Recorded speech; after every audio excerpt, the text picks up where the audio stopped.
We're live. Okay, let's call, Michelle says she's trying to get online, so. Yeah.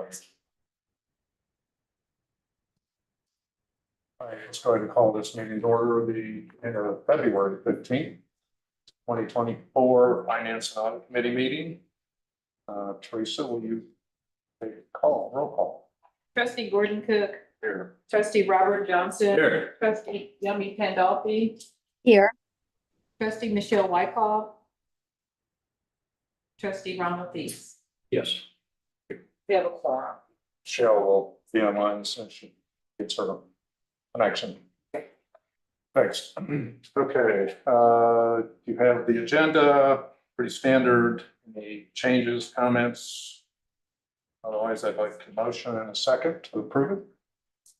So. Second. And Teresa, you just take the vote. Trustee Gordon Cook. Yes. Trustee Robert Johnson. Aye. Trustee Yummy Pandolfi. Yes. Trustee Ronald Thies. Yes. Trustee Michelle Wyckoff. Motion carries. Okay, minutes, we're out. Didn't see any changes. I move the minutes of the Thursday, January 11, 2024 meeting be approved. Second. It's been motioned and seconded. Teresa? Trustee Gordon Cook. Yes. Trustee Robert Johnson. Aye. Trustee Yummy Pandolfi. Yes. Trustee Ronald Thies. Yes. Motion carries.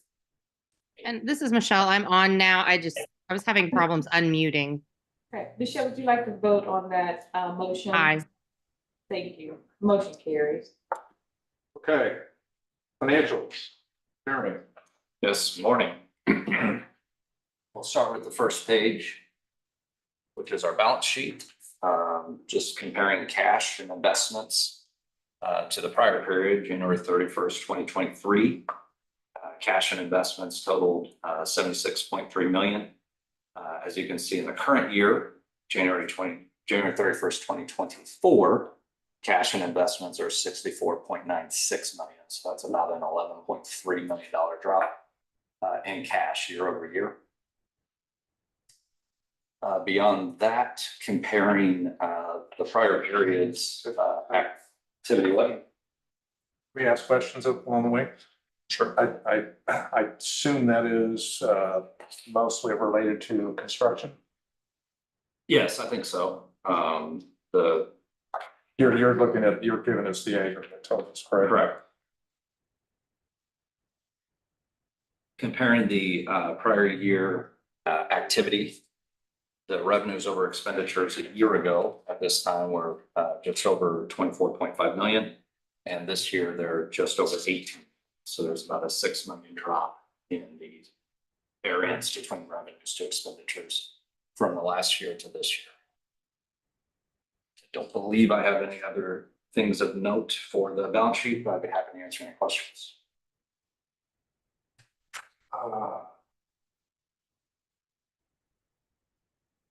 I guess I've asked this question in the past relative to the cash we have sitting in the bank, and I know that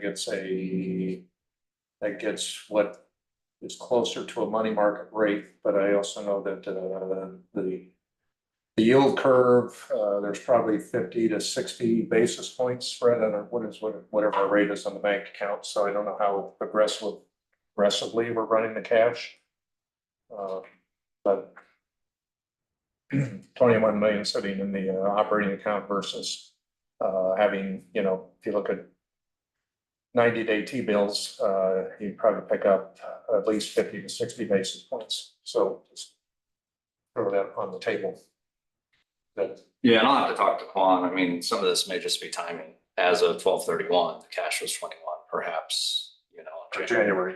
or January 31st. Yeah.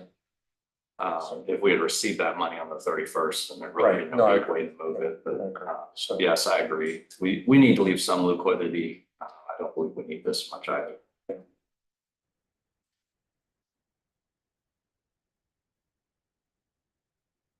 You gonna go over the P and L separately? Or did you? What's that? Did you go over the P and L or are we going to go through that? The operating.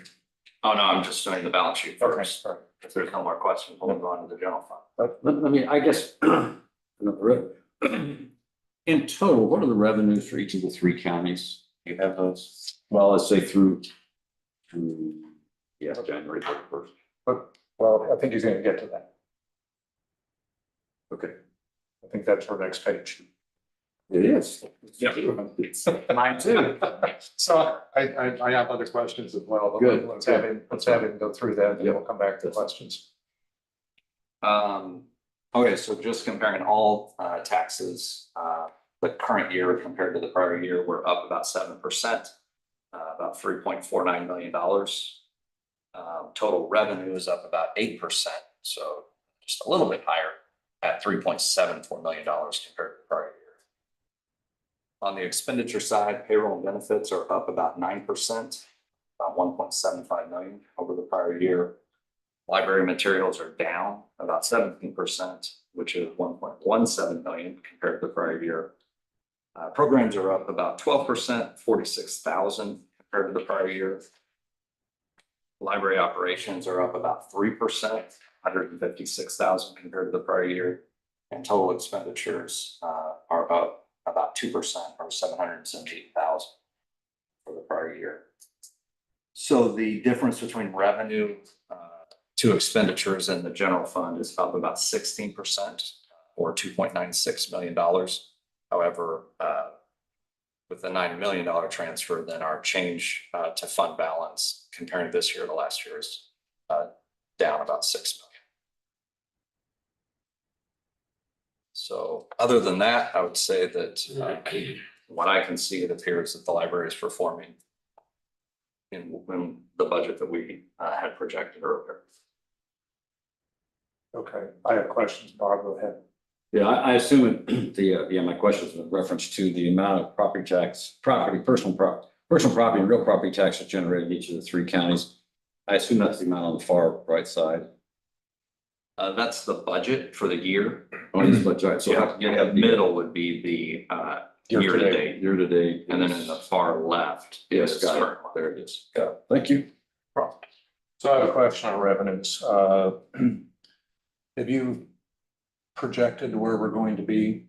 And I was looking at where we stood last year against what we finally ended up with, ignoring the debt transfer of 6.5 million.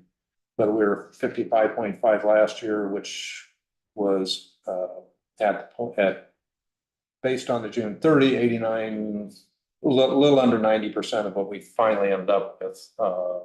And we're at 58, almost 59 million to date this fiscal year, which would, if I extrapolate the same ratio, puts us about 65.8 million against a 64.5 budget. So have you done any work to project the rest of the year?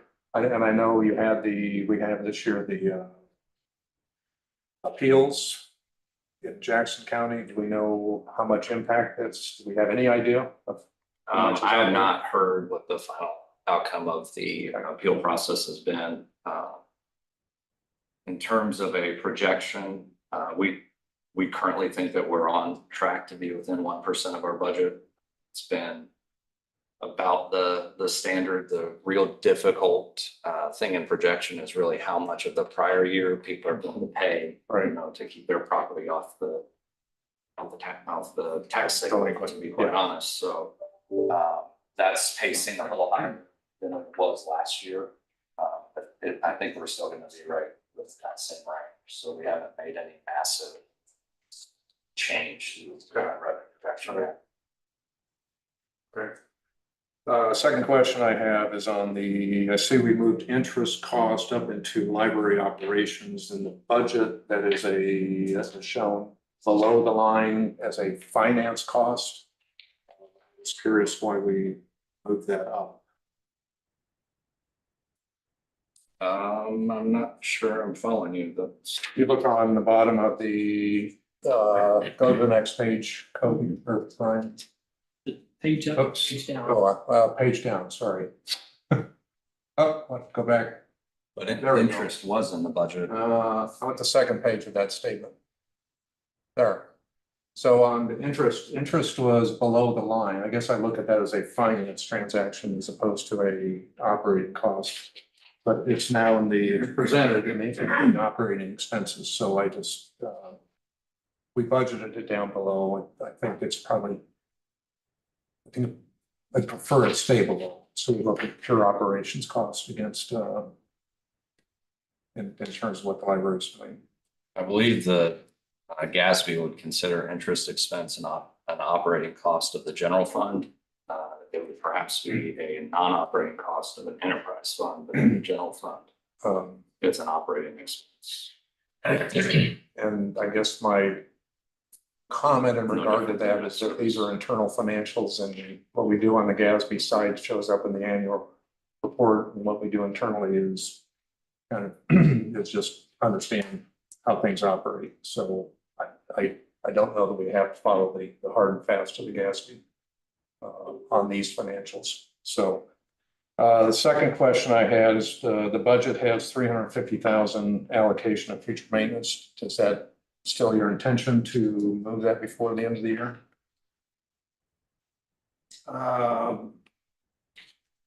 We move that. Well, we budgeted Additionally, 9,350,000 for allocation from the general fund over to the capital fund. We transferred 9 million, but there's 350 remaining in the budget line. That 350 is for future maintenance. The 9 million is necessary to continue the capital project. The 350 is set aside as an earmark that should the budget go the way that the library intends it to go at the end of the fiscal year, that 350 would be moved over for future capital maintenance needs.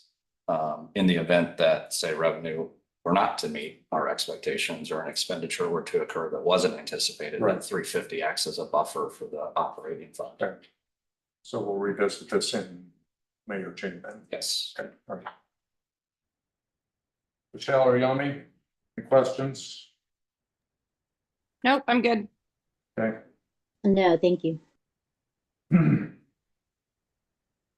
on to the next page, this is the capital project fund. Of course, the largest activity in the capital project fund is the capital plan, which is on a different schedule, but you'll see that we've spent almost 9.86 million of the 16.2 budgeted for the capital plan. In addition to that, we have just under 100,000 in the agreement with our owner's representative. And we've spent on permitting fees, I believe, $2,300 at the end of January on the demolition of Park Jones, which I believe Aaron is down now. Yes. It's down. It's down. Is it done? Not, they're doing, filling in. But it's. Yeah.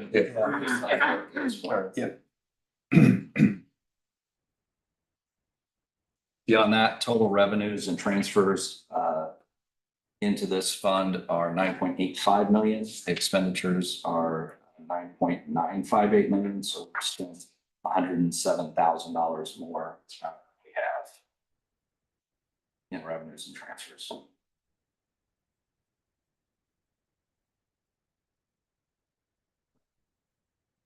Barring any other questions, those are my final comments on the financial report. Submitted for your consideration. Okay, I have on the capital funds, so we just understand where we are. So the balance sheet, or in the capital fund, we have 5.575 million of available fund balance. Again, we have almost 17 million of what I'll call interfund payables due to the bond structure we have. Yeah. So if we have 4.946 plus remaining expenditures, if I fast forward everything, does that mean I have about 600,000 of available capital? Yes. What's my number? That's what we think it is. So if nothing else changes, we're looking at just a cash transaction between here and what I'll call the finish line. Correct. Okay. Given the timeline of the two buildings, though, I believe there will be some bleed over in the next year. Yeah, well, I'm Yeah. ignoring fiscal year. I'm just saying to when we get to the finish line. So there's 600,000 at this point. So if I did the 350, then we would end up with $1 million, what I'll call $1 million in the capital fund at the end of the year. Correct. Or assume that, and again, forget the, When the project is over, Yeah. we'll have around $1 million, Right. presuming no more money is added. okay. Does that make sense to you too? Mr. Chalaniemi? Any questions Yes. on that? Okay. Oh. The second question I have, because I want to go back to stuff that came up last month, is on the health insurance fund. Because we found out, or we learned that cash is commingled. And there is no interest income or investment income credit going into the health fund. And I know this is fund accounting, but. Yeah, I talked to Quan, and evidently the library's position in prior years has been that the operating fund is where the interest is kept. The variation or splitting of that operating between the various operating funds was seen as administratively burdensome. But when I spoke with him a couple of weeks ago, we discussed that looking at net assets at the end of the fiscal year and allocating interest earned from the bank account is an appropriate measure. And so we intend to do that moving forward. Okay, all right. So then my second question on cash investments, since we commingle cash, help me understand why I have two different two different trust accounts for investments, because, well, as you know, this is fund accounting, but Right, it's fairly standard to separate because we have to explain to the IRS how the interest proceeds of the certificates of participation were spent.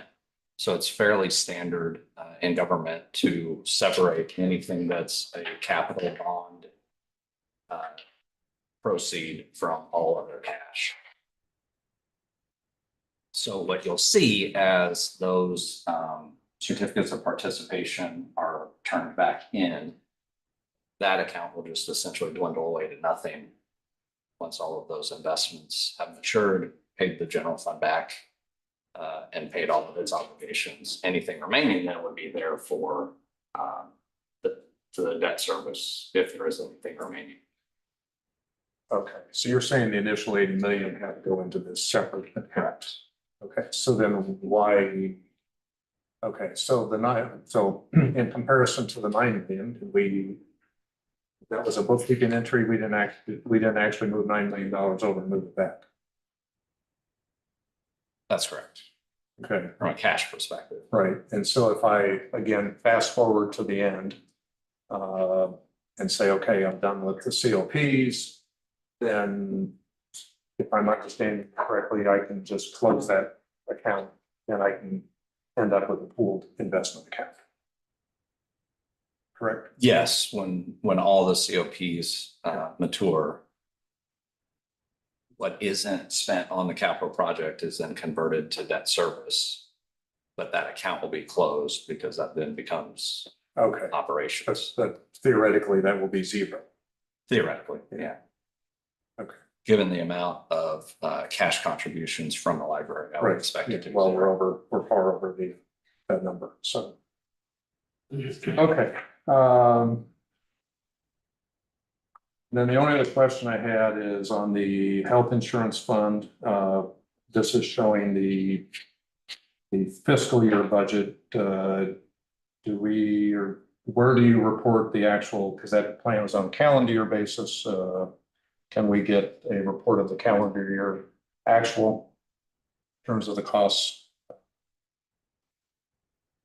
I'm not sure the calendar year is simply for purposes of the, Well, go back, the health fund is a calendar year, or the health contract, Blue Cross Blue Shield contract is a calendar basis contract. Right. Okay? We split the two contracts and do the budget.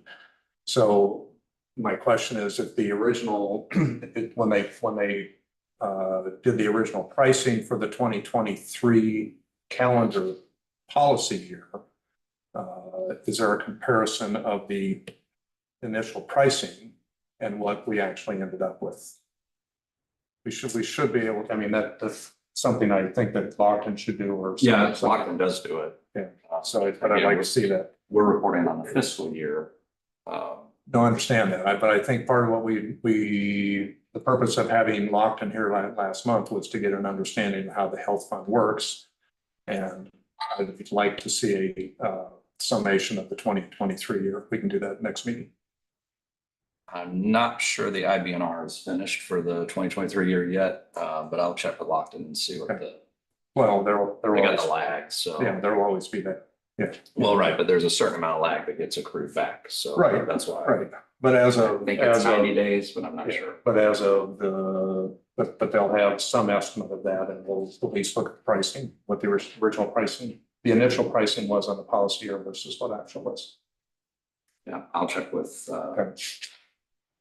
Teresa, or sorry, Jennifer and see Okay. when we get that from Lockton.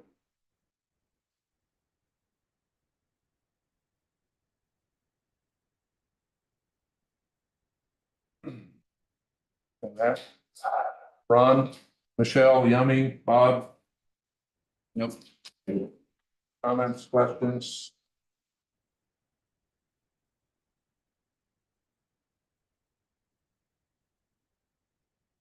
Aaron? Sorry.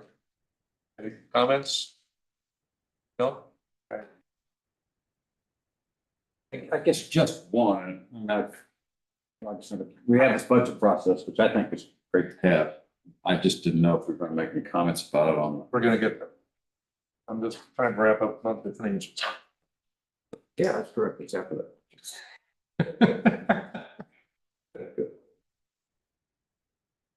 Any surprises on the, either of those surprises on the capital side? that we need to know about? Sorry, surprises? Any spending surprises? We're still on track. Contingency usage, nothing? Nope. Okay. All right, good. All right, if that's, unless there's other questions or comments, was there a personnel schedule that was posted? Because I didn't see It's it. posted on board docs, but it got missed off the PowerPoint. So apologize for It wasn't there when I looked yesterday. Is it there now? it was there when I looked this morning. It's there. Pull it on the Pull it on the Can you screen. pull it up? Cody, can you pull up the personnel schedule, please, on 5.4? You need me to do that? Or Brian? Yeah, I can. I don't believe there's anything on the schedule that's changed significantly. Other than the format. We'll check the box and just say we looked at it.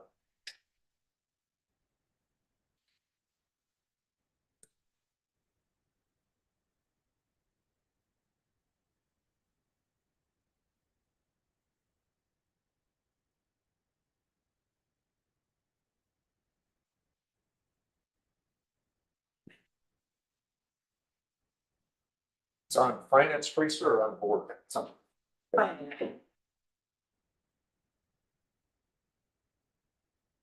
Could be under 5.4. Oh, there it is.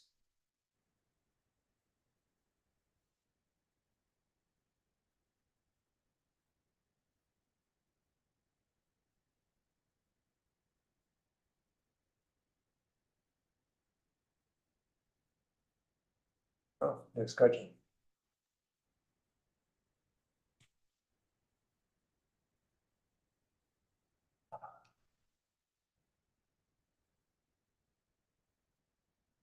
So this is a different schedule.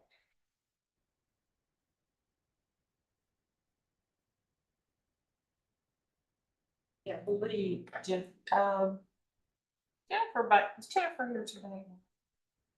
which is fine, I just. Yeah, it's my understanding there's He briefed it. been some internal reorganizations, and so the report needed to change to coincide with those internal changes, but the dollars didn't change, so we're still on target where we've been. She did, mention that she revamped the personnel Okay. data report. Well, I haven't seen this, and so I don't know, do you want to make a comment on this, or do you want to defer to? I'll defer to Jennifer. I mean, I don't know how much I can, I mean, it's a reformatting of the information, broken out by areas. So can you help, I just, for the purpose of understanding, can you describe the, I get the last two columns, public service, public programs, materials, what's the distinction in terms of what's going in there? Public programs would include traditional programs that you're aware of, but also all mission enhancements are lumped under that category. Public services is everything but mission enhancements. I would be more comfortable with Jennifer kind of explaining. I do know the reason for the reformatting, that we're doing a lot of internal reorganizations, reorganization, and the way it was laid out previously is reflective of a structure that doesn't exist today. So we grouped it this way. All right, that's fine. Well, I'm here. Do we want to? Thank you, Jennifer. well, go ahead, Jennifer. Sorry, it had the wrong mic turned on my computer. We have done some reorganization of some departments here at HQ, and the previous report had a lot of breakdown detail by department. And so in looking at, that there's likely going to be, there's always going to be some sort of changes to structure happening. That just is by nature of an organization of our size, that grouping the departments and in some cases the functions of the people in the departments by these segments of our business seemed like the best way to break out the information, and also to make still make the report have good information for the committee and the board for how we're spending staffing dollars. So public service is the branch staff, and also the folks here at HQ in the customer experience department that manage those folks. Public programs would be your reader services and youth services, the director of reader engagement here at HQ, as well as the mission enhancement programs. Materials would be technical services, which is processing, collection, development, and delivery services. So how we handle materials, get them and move them around. Technology would be library systems, IT, digital innovation, and operations would be all of the support departments like admin, HR, marketing, finance, etc.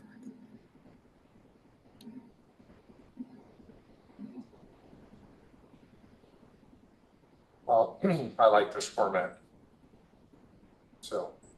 And hopefully it will get us the information that we need, and we can tweak it if we need to. But this seems like a way to do it so that the report will match up what we're doing going forward. Okay. And just I know this is this easier to prepare? Yes. Okay. And I assume these are coded in your. Do we use ADP? Who do we use? Paycor. So Paycor, you drop this out of. So this comes out of Paycor. Yeah, it comes out of Paycor, but then is in order to make sense for us, I have a spreadsheet with a pivot table that. All right. No, so. I think this is fine. I like this. So. Okay. Good deal. Thank you, Jennifer. Uh-huh. All right, good. All right. Yummy or Michelle, any questions on that? No, I'm good. Okay. And from Michelle. All right, let's go to the budget, pattern schedule. All right, who's gonna take you? Yeah, I could just start off. So before you is a proposed calendar for our budget process for this coming fiscal year. For the most part, it conforms to last year's schedule with one exception. We've grouped our first special budget work session with the regularly scheduled board meeting on March 19th. So what we're proposing is that 1 hour prior to our regularly scheduled board meeting, staff will present kind of a overview of our proposed budget for the coming year. And it's very high level because we're still waiting on some numbers to come in for our maintenance study. And we also can engage in a conversation about the non-binding levy. And then we would transition into the actual board meeting where a vote would be needed on the non-binding levy. Our reason for grouping them together is we feel that a conversation about the levy should be coupled with the needs of the library at the same time. So that's what we're proposing. And then everything else pretty much follows the same calendar as last year. We'll reconvene around May 14th to review the revised budget. Again, I'm just reiterating the point is there's a starting number and then there's where we'll land in May. And from there, we go to the submitting the budget to the full board, public hearing, final review by finance, and then the critical votes at the end of June and late September. So 2 special work sessions. Happy to add more if people want to talk about the budget, but I think it should be enough. And then the customary review by the committees, their individual budgets, and kind of the final look at it by finance. I think we'd be in a good place. So this is the proposed calendar. So you have 2 arrows. Well, those okay. I do.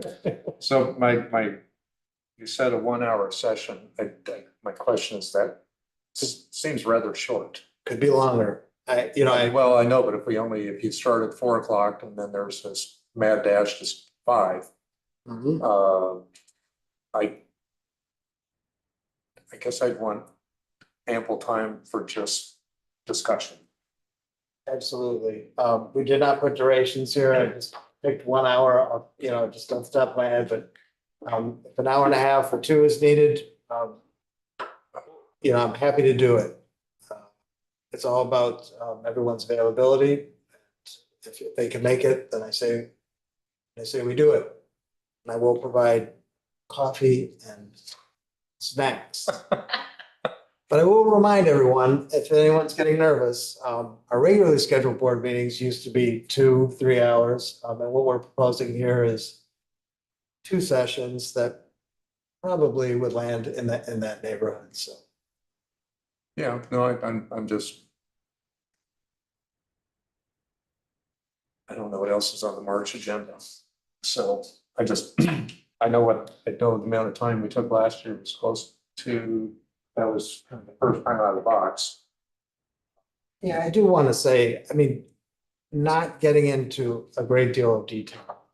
At the first session, we're going to look kind of broad categories, link them to the priorities of the library and the goals that the board voted on. You can kind of see where we are. And then from there, I think then we'll be getting into the weeds, really showing the board where the investments have been made. So this is going to be more descriptive than quantitative. Yeah, I do, again, because there's still a lot of you know, information that we have to gather, we should have by early April, am I right? For the mate building? Yeah. Okay. So, So I mean, whether we start at 4 o'clock, I just, so I didn't want to get caught where the standard board meeting had to start at 5 o'clock. If that isn't a hard time, or I'm thinking move this one to 3:30, but if you're telling me that we can start at 4 and start the other one at 5:30, it might be better to start the special session a little bit earlier, instead of keeping people here later. So if the board agrees, Yeah. starting at 3:30, that might be. I'd say 3:30. That would do 3:30, that's kind of my. I would check the board policy right quick as well, because I think we could, there may be a note in there about the start time. Not sure, but I would check that. You can go ahead, but. So, well, that's the only question I have is, you know, can we, Without, I think 90 minutes will mean we're not feeling rushed and, you know, if we end up getting done in an hour, we get done in it. So it's fine. It gives you a short break between meetings if you finish with Yeah. it, so, which you might want. Yes. Yeah, so. Okay. So 3:30 it is. So the first, when is the rough draft? I know technically it's not done until, you know, the May finance review, but when do you have 95% of the numbers in? That would be around May 14th. Well, I mean, let me see, we're submitting, yeah, May 10th, or I mean, April 10th. I would say, right, because we're submitting to our proposed budgets to the committees at the beginning Okay. of April. So somewhere in April, you have some idea where, Yes. okay. And then you also said you're also looking at, I guess, starting to look at the levy then, correct? We are? I'm not sure. No, it's Mike. Oh, yeah, sorry. I can look at it today if you want. Well, again, I get it, I just get for it. the record, state the record. Yes. The historical practice was to take whatever the levy produced. And in 22, we went to a calculated levy based on what the library estimated its needs were. So I'm assuming that's going to be the approach we'll follow this year, because our 2 years expires this coming year.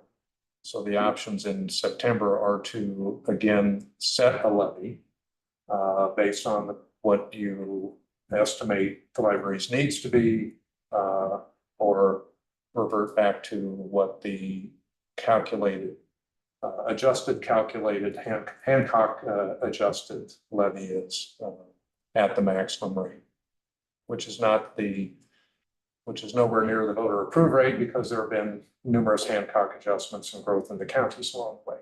So I know there's some I'm aware that there is some confusion about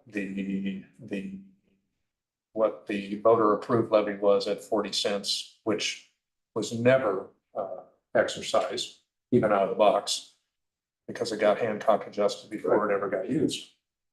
Okay. So anyway.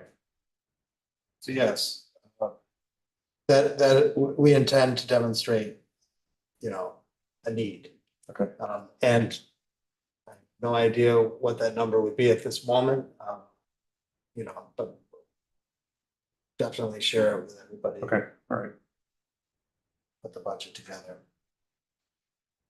Well, and I just wanted that's a fairly intense exercise because of the estimates that go into the valuation and all the other components of what the valuation base is in each of the counties, plus all the prior year collections and delinquents and other things. So it's a lot of moving parts. in a non-assessment, non-reassessment year, though, the assessment part will be a little bit easier. It's really just projecting what we think Right. construction will be. Yeah, and you know, having done that 2 years, I actually think it works better because you're not having to guess both sides. Mhm. So, you know, you let the reassessment take place, you know what, you know where you're going to be the following, you know where you're going to be for 2 years. And I still think there's a lot of work to be done at the 3-county level because I'm aware that some, at least in Platte County, some commercial properties had 500% increases that were appealed. I mean, numerous commercial properties had incredible increases. So.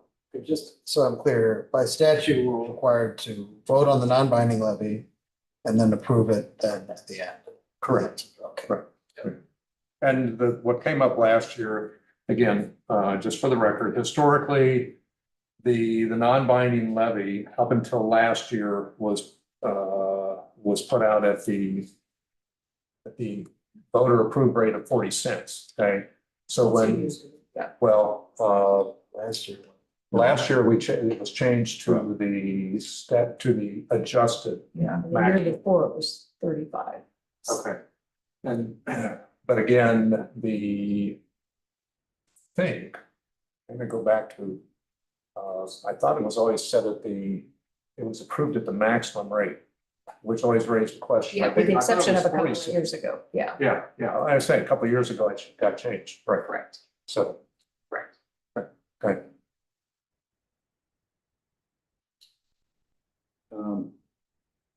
I know maintenance is going to be, I hope, more seriously discussed. I can even mention this now because it has no relations, but I would like to see the boundaries between Kansas City and Mid-Continent in sort of the western part of Jackson County.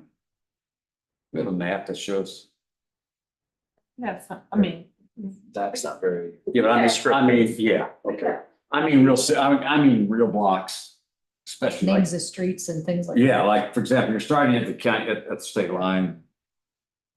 And moving east, where is that?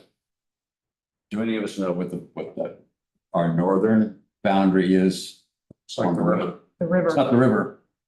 It isn't the river? No, it's just Okay, well, Kansas. so do we have a map, Teresa? Yeah, I don't have one readily available yet. Yeah, I'd like We to certainly see have that because obviously, once you get out of the Kansas City School Yes. District, then you have. Yeah. Our spot. Yeah, that's happy today. Yeah. I actually want to see where, and that's why I'm starting at the. Actually, I'd be State nice to line. have just Okay. for the board, so. Yeah. Because I don't know that I've ever seen one and Yeah, we can provide that. I think Clay County, I know when I did when I did the file a couple of years ago, like there's 4 or 5% of Clay County that's not included. Is that correct? City of North Kansas City is not. North Kansas City, okay. City of North Kansas City. Okay, all right. Eastern Jackson County around. So maybe we get a map of That. we get a map of both counties, so we just have that. You can do that. We can all get dialed in. Yep. Okay. That would be great. Right. Anything else? Yeah, I mean, Michelle, any question on Michelle? I know you're having trouble unmuting. No, I don't have any questions. I'm Okay. Okay. Is 3:30 work for both of you? On the 19th? I'm not sure. March. Let me look. Yeah.